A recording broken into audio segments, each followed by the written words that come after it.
Sa aking ina at ama, salamat sa ibinibigay ninyong tugon at panahon para ako ay ulit na makabangon mula sa pagkakabaon sa problema na sa akin walang solusyon.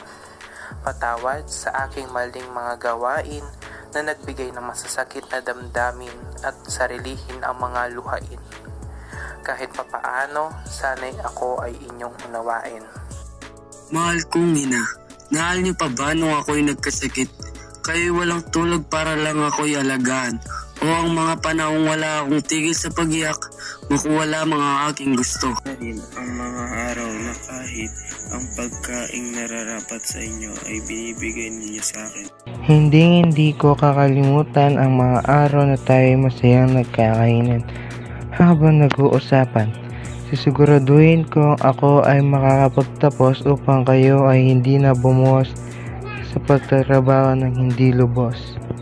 Kahirap at ginawa, kayo'y katuwang. Humihiling sa Diyos na kayo'y makasama habang buhay. Walang salita ang tutumbas sa pagmamahal na iyong ibibigay. Maraming salamat, nanay at tatay.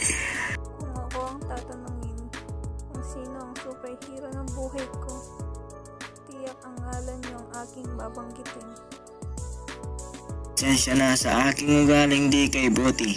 Patawad rin kung kayo'y aking nasisigawan.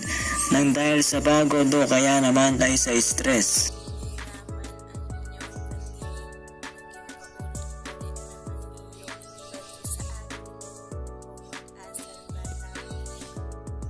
Walang magbabago dahil kayo pa rin ang aking magulang. Mahalin ang magulang dahil hindi natin alam kung ano ang bukas.